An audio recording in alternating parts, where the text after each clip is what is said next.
Have you ever looked up at a stormy sky, seen a flash of lightning, and felt a shiver of ancient awe? For countless generations, our ancestors saw more than just a weather phenomenon. They saw a cosmic battle, a war waged in the heavens. This is the story of the Thunderbird and its eternal fight against the malevolent fire spirits. In the old times, long before the world as we know it, the skies were a place of both wonder and terror.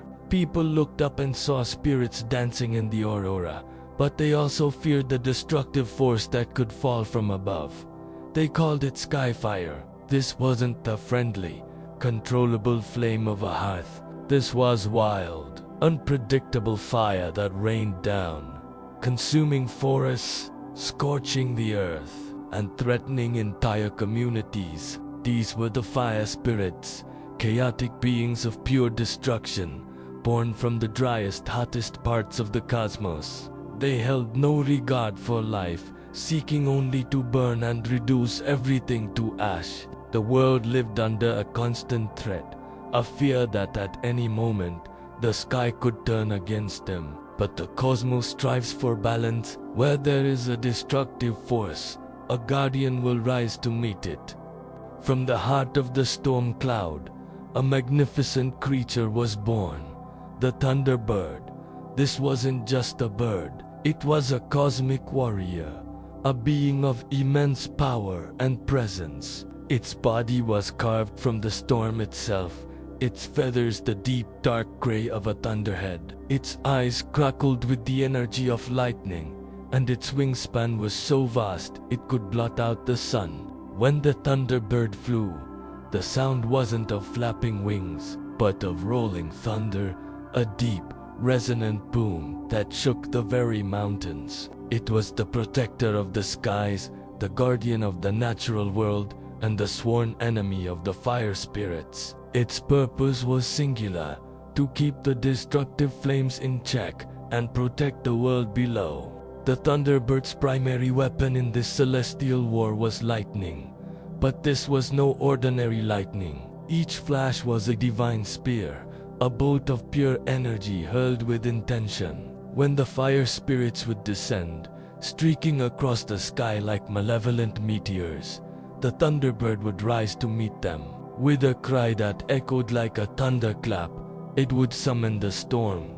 The sky would darken, winds would howl, and then the battle would commence. The Thunderbird would dive and weave through the air, its movements a dance of aerial combat. With each beat of its mighty wings, it would unleash a torrent of lightning. These bolts weren't random, they were precisely aimed, striking the fire spirits and shattering their fiery forms. The sky would light up with a spectacular, terrifying display of power, a celestial fireworks show where the fate of the world hung in the balance. The war between the Thunderbird and the fire spirits was a cycle of destruction and renewal.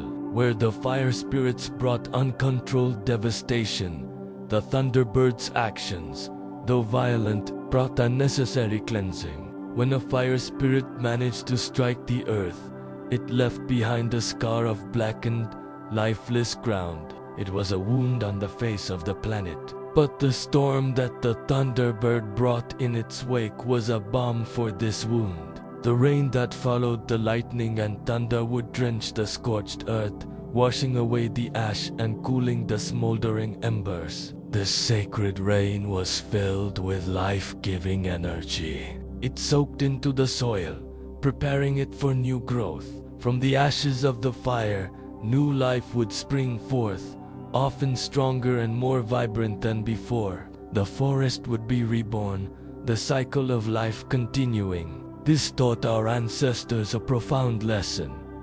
Even from the most devastating events, renewal is possible. The people who lived under these warring skies learned to respect the power of both fire and storm. They held sacred rituals to honor the Thunderbird and appease the fire spirits. During violent thunderstorms, they wouldn't cower in fear but would see it as a sacred event. They saw the Thunderbird fighting on their behalf.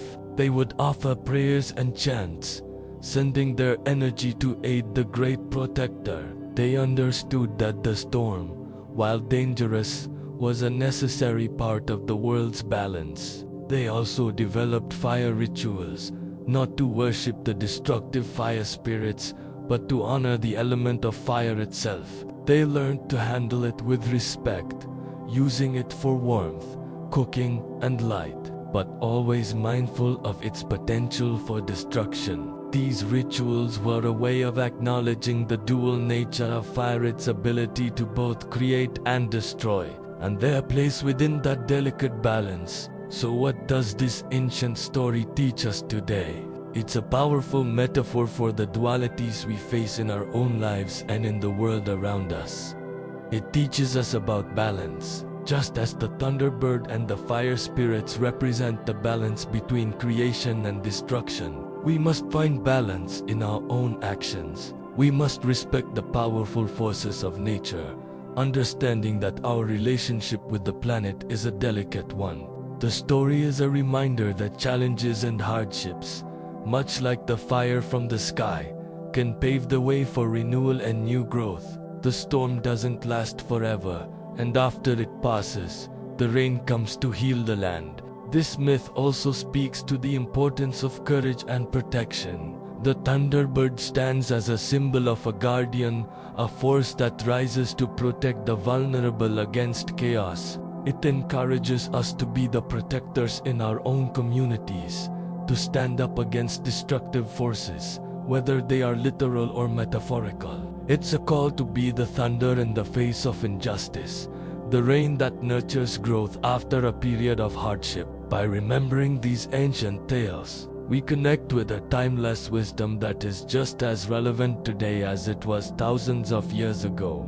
We learn that we are part of a grand cosmic cycle, and we have a role to play in maintaining its beautiful, fragile balance. The next time you see a storm brewing on the horizon, listen for the distant roll of thunder. Maybe, just maybe, you'll hear the powerful wings of the Thunderbird, the eternal guardian, still waging its war in the heavens, protecting the world and reminding us of the enduring power of balance, renewal, and respect. Thank you so much for joining me on this journey into myth and legend. If you enjoyed this story, don't forget to like, subscribe, and hit that notification bell so you don't miss our next exploration into the ancient wonders of our world. See you next time.